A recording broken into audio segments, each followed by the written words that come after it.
Om Swastiastu. Selamat pagi, siang, sore, malam. Kami dari mahasiswa jurusan Kimia Universitas Pendidikan Ganesha akan membawakan laporan praktikum biokimia mengenai fermentasi kopi yang merupakan proyek akhir dari mata kuliah praktikum biokimia. Sebelumnya, izinkan kami untuk memperkenalkan diri terlebih dahulu. Kami dari kelompok 4 yang beranggotakan saya sendiri, Pande Putudiah Suci Laksmi dengan NIM 18130810002, Kadek Febri Anggreni Ristia Dewi dengan NIM 18130810006, Niputu Ratih Wedasari dengan NIM 18130810014, dan Niketut Ariningsih dengan NIM 18130810018. Adapun tujuan dari praktikum fermentasi kopi ini adalah untuk mengetahui kualitas kopi hasil fermentasi dengan ragi. Adapun dasar teorinya, kopi merupakan salah satu tanaman yang mengandung senyawa kimia, yaitu kafein, yang merupakan salah satu senyawa organik alkaloid. Kopi biasanya dikenal sebagai suatu minuman yang berasal dari proses pengolahan dan ekstraksi biji tanaman kopi. Biji kopi memiliki dua jenis varietas utama, yaitu kopi Arabica dan kopi Robusta. Alkaloid adalah senyawa organik yang mengandung nitrogen yang biasanya berada dalam bentuk siklik dan berbentuk basa. Senyawa ini tersebar luas dalam dunia tumbuhan dan banyak diantaranya mempunyai efek fisiologi yang kuat. Kafein adalah suatu senyawa organik yang mempunyai nama lain 1,3,7-trimetilsantin, yang mana kafein ini merupakan salah satu alkaloid golongan santin yang merupakan senyawa kimia 2,6 dioksipurin atau 2,6 purinadion. Kopi termasuk ke dalam kelompok bahan penyegar karena mengandung kafein yang biasa dikonsumsi sebagai minuman karena cita rasanya yang khas. Dengan cita rasa yang khas ini, ditambah adanya pengaruh fisiologis kesegaran setelah diminum menyebabkan kopi banyak diminati oleh konsumen di seluruh dunia. Pada umumnya, kopi dikonsumsi bukan karena nilai gizinya, melainkan karena nilai cita rasa dan pengaruh fisiologisnya tersebut. Dengan fermentasi, kualitas biji kopi akan menjadi lebih baik. Selama ini dikenal dua cara fermentasi, yaitu cara basah dan cara kering. Fermentasi basah menghasilkan kualitas biji kopi yang lebih baik, akan tetapi biayanya yang cukup tinggi.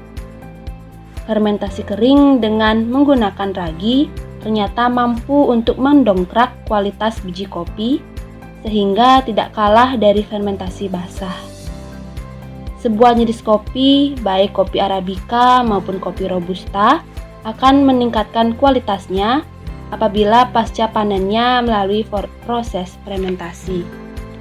Dalam praktikum ini, adapun alat dan bahan yang digunakan adalah alatnya 1 buah timbangan dagang, 4 set mortar dan stamper, 1 buah neraca analitik, 2 buah Erlenmeyer, 1 buah gelas ukur, 2 buah kertas saring dengan ukuran 10 x 10 cm, corong pisah, pipet tetes, 1 set alat sonikator, 1 set alat centrifuge, dan 1 set alat GCMS.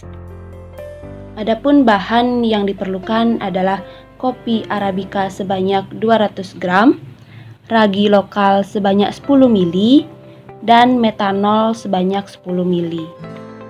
Terlebih dahulu, biji kopi ditimbang sebanyak 100 gram untuk kontrol tidak berisi ragi dan 100 gram untuk sampel berisi ragi. Setelah selesai ditimbang, biji kopi dicuci hingga bersih. Tujuan dari pencucian ini adalah agar sebelum biji kopi mengalami proses fermentasi, biji kopi dipastikan berada dalam keadaan yang benar-benar bersih. Jika sudah dicuci hingga bersih, selanjutnya ragi lokal ditimbang sebanyak 10 gram yang setara dengan 10 ml. 10 ml ragi kemudian dicampurkan ke dalam 100 gram sampel kopi. Sampel selanjutnya dimasukkan ke dalam kantong plastik dan diikat. Kemudian disimpan di dalam toples yang terisolasi agar kedap udara. Tujuan dibuat agar kedap udara adalah ragi dapat bekerja dengan maksimal. Hal yang sama juga dilakukan pada kontrol. Kemudian, kedua biji kopi yaitu yang berperan sebagai kontrol dan sampel difermentasi selama 48 jam. Tujuan dari fermentasi selama 48 jam yaitu karena waktu tersebut merupakan waktu yang optimum untuk melakukan fermentasi yang tepat. Jika lewat dari waktu ini, maka bakteri akan kekurangan zat yang akan difermentasi. Setelah selesai difermentasi selama 48 jam, kedua toples yang berisi biji kopi dibuka, kemudian ditimbang. Tujuan dari menimbang biji kopi setelah selesai difermentasi yaitu agar nantinya mudah untuk mengetahui kadar air yang terkandung dalam biji kopi, baik itu pada kontrol ataupun pada sampel. Biji kopi kemudian dijemur di bawah sinar matahari selama 1 hari. Adapun tujuan dari proses penjemuran ini adalah untuk menghilangkan kadar air yang terkandung dalam biji kopi. Setelah selesai dijemur selama 1 hari, masing-masing biji kopi ditimbang kembali untuk mengetahui kadar air yang telah hilang selama proses penjemuran berlangsung, yang mana antara sampel dan kontrol setelah dijemur kembali dengan berat awal yaitu 100 gram, dikarenakan kopi Arabica yang digunakan di awal adalah green bean yang telah dikeringkan. Biji kopi yang telah dijemur kemudian disangrai. Tujuan dari proses penyangraian adalah agar biji kopi menjadi matang dan untuk memudahkan dalam penggilingan serta agar aman untuk dikonsumsi. Untuk yang pertama disangrai adalah biji kopi yang tanpa diisi ragi. Setelah biji kopi tanpa ragi matang, dilanjutkan dengan proses menyangrai biji kopi yang berisi ragi.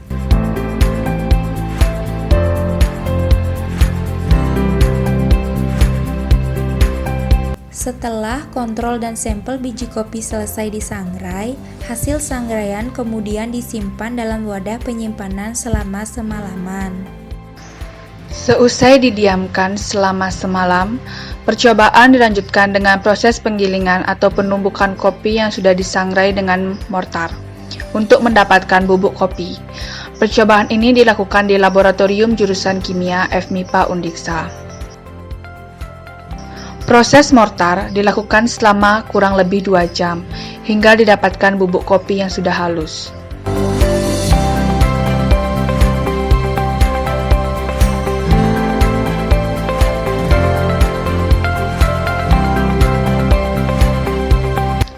Proses selanjutnya, setelah didapatkan bubuk halus biji kopi, baik tanpa ragi maupun dengan ragi, adalah dilakukan proses maserasi.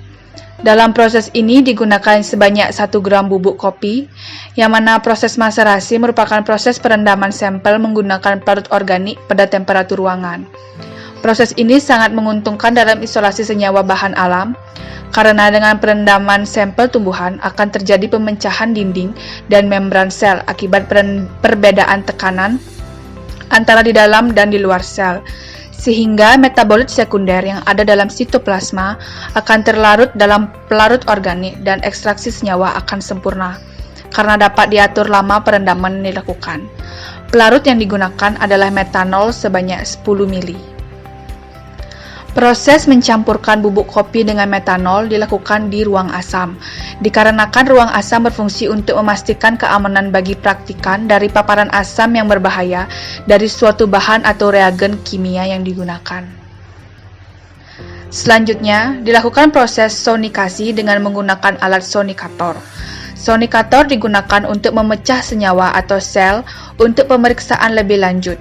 Getaran memiliki efek yang sangat kuat pada larutan dan menyebabkan molekul mereka pecah dan selnya pun pecah. Yang mana tujuan digunakan alat sonikator adalah untuk mempercepat pelarutan zat-zat yang terkandung dalam kopi hasil dari fermentasi, sehingga dapat mempersingkat proses maserasi, yang mana proses ini dilakukan selama waktu 30 menit. Selesai proses sonikasi, larutan bubuk kopi dengan metanol kemudian disaring dengan menggunakan kertas saring, yang mana tujuan dari proses ini adalah untuk memisahkan antara residu dan filtrat yang dihasilkan dari proses ini. Sebelum dilakukan uji GCMS, dilakukan proses centrifuge terlebih dahulu. Centrifuge merupakan alat yang digunakan untuk memisahkan partikel-partikel objek berdasarkan perbedaan massa jenis dengan proses sedimentasi. Dengan penggunaan alat centrifuge ini, objek yang hendak diteliti akan terbagi menjadi beberapa fase, yaitu antara lain berupa cairan dan pellet organel yang mengendap.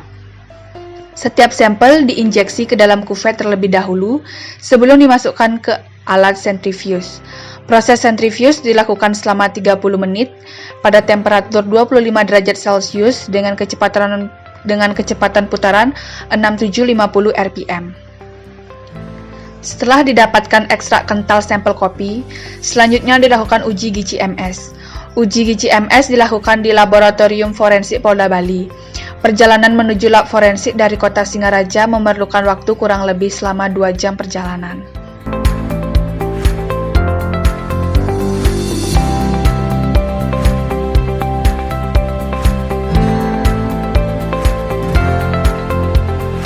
Sampel kopi diuji oleh Bapak Ngurah selaku seorang yang bisa mengoperasikan instrumen GCMS.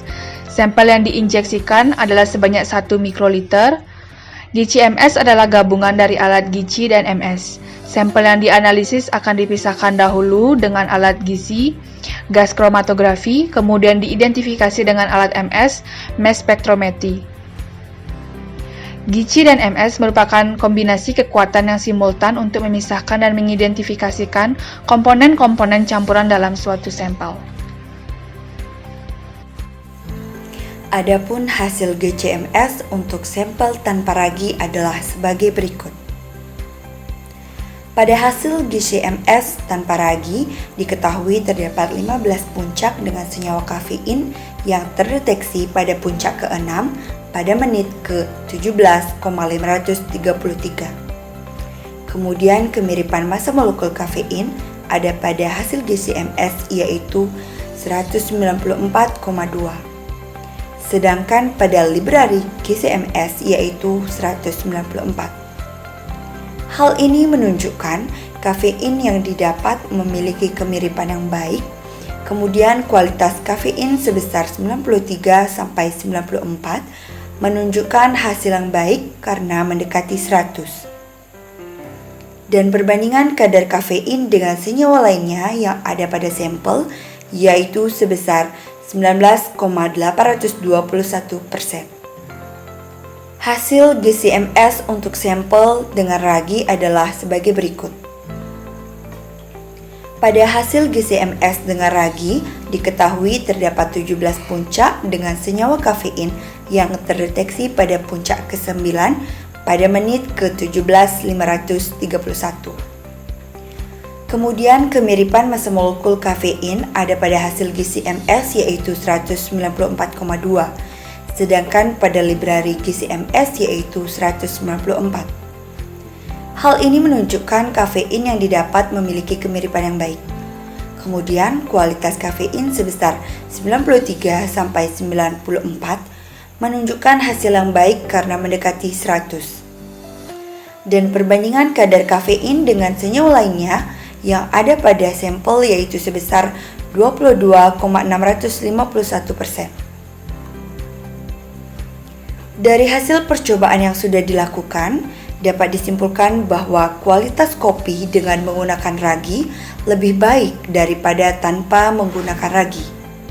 Yang mana hal ini dibuktikan dengan dilakukannya uji GCMS yang menunjukkan kandungan dari kafein pada uji kopi dengan ragi lebih rendah dibandingkan dengan yang tanpa ragi.